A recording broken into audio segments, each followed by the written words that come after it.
ओम साई राम, जय जय साई राम। जैसा कि अभी अभी मेरे रूम के पास खड़ेसरी ग्राम सभा के मंगेश बाबा यानी कि मंगेश तिवारी जी मेरे रूम के अंदर उपस्थित हुए और मैं गहरी नींद में चैन की नींद सो रहा था और अचानक कोई लगा कि कोई हाथ पकड़ के मेरा हिला रहा है। और जब मेरी आंखें खुली तो मैं अपने सामने खड़ेसरी ग्राम सभा के वार्ड नंबर 46 के हमारे बाबा मंगेश तिवारी जी का चेहरा मैंने देखा। देखने के बाद उन्होंने मुझको उठा करके उन्होंने कहा कि आज बृहस्पतिवार है यानी कि साईं बाबा का दिन है और आप अभी तक सो रहे हैं। इतना कहने के बाद जब उनकी आवाज़ मैंने सुना तो मैं अपने बेड से उठा, अंगड़ाइयाँ लेते हुए रूम के बाहर निकल रहा था। नींद अभी पूरी नहीं हुई थी, लेकिन फिर भी साईं बाबा का नाम जैसे ही मेरे हृदय में घुसा, मेरे दिमाग में, मेरे कानों में सुनाई दिया, मैं उठा और बाथरूम के तरफ चल पड़ा। बाथरूम में जाने के बाद फिर मैं फ्रेश हुआ। फ्रेश होने के बाद फिर ब्रश और मंजन निकाल करके मैंने मंजन किया और मंजन अच्छे तरीके से किया। मंजन करने के बाद मुंह धोया। उसके बाद फिर मैं बाथरूम से बाहर निकला। बाथरूम से बाहर निकलने के बाद बाथरूम के अंदर चूँकि तौलिया मेरी नहीं थी, मुझे नहाना था, तो तौलिए के खोज में मैं निकला और अचानक पूनम जी यानी कि मेरी पत्नी श्रीमती पूनम गुप्ता ने तौली मुझे दिया और कहा जाइए, फ्रेश तो हो गए हैं, ब्रश मंजन भी आपने कर दिया है, अब जाइए बढ़िया से नहा लीजिए ठंडे ठंडे पानी से। मैंने टोटी को खोला, बाल्टी को भरा और बाल्टी में जग को डालते हुए नहाना चालू किया। नहाने के बाद ठंडे ठंडे पानी के साथ दिमाग कूल करते हुए मैंने साबुन भी लगाया। कौन सा साबुन पता है? ये शिखर के नाम से यानी कि अपने बेटे के नाम से जो कंपनी मैंने चालू किया है, तो उसी साबुन से मैंने नहाया, फ्रेश हुआ। फिर रूम के अंदर आया और रूम के अंदर आने के बाद हमेशा की तरह सबसे प्रिय अपना ड्रेस लोअर और टी शर्ट मैंने पहना। लोअर टी शर्ट पहनने के बाद मुझे याद पड़ा कि 2025 में लगातार 2 बार अप्रैल और मई के महीने में साईं बाबा ने मुझे बुलाया था। वैसे तो कई बार मैं जा चुका हूँ शिरडी साईं धाम में साईं बाबा का दर्शन करने के लिए, लेकिन इस बार चमत्कार हुआ मेरे साथ। और चमत्कार जब हुआ तो अप्रैल के महीने 2025 अप्रैल के महीने भी मैं गया था और फिर अगले ही महीने मई में भी मुझे जाने का सौभाग्य प्राप्त हुआ। वहाँ जब मैं इस बार गया था तो अपने दुखों का सारा बहुत बड़ा पहाड़ जो है हम साईं बाबा के पास लेके पहुँचे।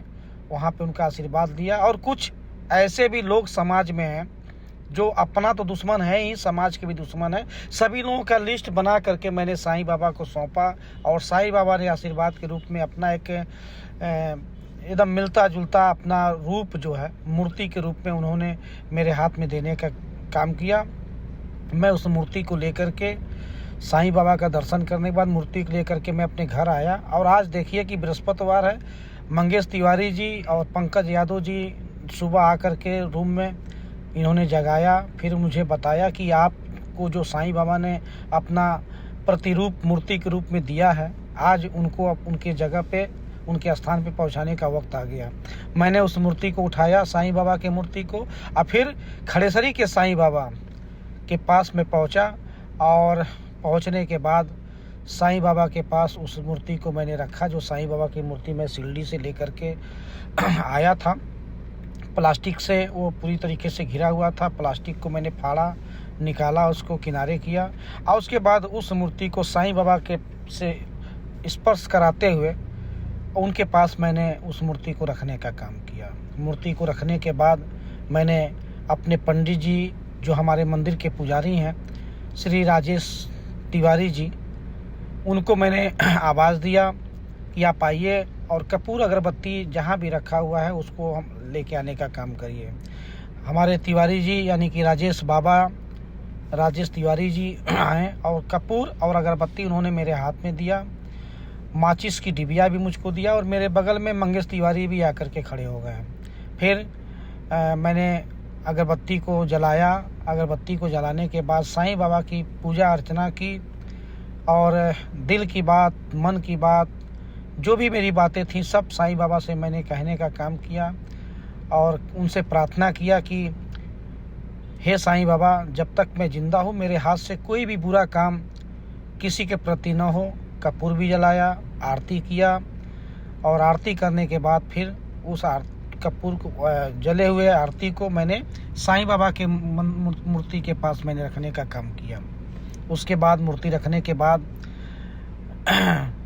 मैं मंदिर से बाहर निकला। मंदिर से बाहर निकलने के बाद धीरे धीरे कदमों के साथ और सभी देवी देवताओं का आशीर्वाद लेने के बाद मैं उस मूर्ति को उठाया और मूर्ति को उठाने के बाद सीधे जहाँ पे मैं बैठता हूँ, जिसको प्यार से मानव शिक्षा सेवा संस्थान का ऑफिस कहा जाता है, उस अपने कार्यालय में मैं पहुँचने का काम किया।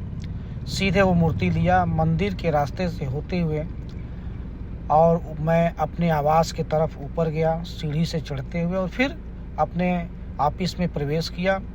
और प्रवेश करने के बाद जहाँ पे मैंने सोचा था कि साईं बाबा को मैं, वैसे तो दिल में रहते हैं साईं बाबा, मन में रहते हैं, पूरी तरीके से श्रद्धा साईं बाबा के प्रति मेरा हमेशा रहा है। लेकिन इस बार साईं बाबा ने कहा कि हर जगह रखते हो लेकिन अपने पास भी मुझे रखा करो। तो इस बार मैंने जो उनकी मूर्ति में शिरडी से लेकर के आया था उसको मैंने अपने काउंटर पे अपने नज़रों के सामने मैंने रखने का काम किया, ताकि जब जब मेरी नज़र, मेरी आंखें उनको देखे तब तब मेरे दिल और दिमाग में सिर्फ एक ही चीज़ रहे कि हे भगवान, कभी भी किसी के प्रति कोई बुरा ख्याल मत मेरे मन में लाना, कभी किसी का अहित मुझसे मत करवाना। जब तक मैं ज़िंदा हूँ तब तक जो भी अच्छे अच्छे कार्य हैं वो मुझसे करवाते रहिए। इन्हीं सारी उम्मीदों के साथ आशीर्वाद लेने के बाद मैंने साईं बाबा को उनके जगह पे बैठाने का काम किया।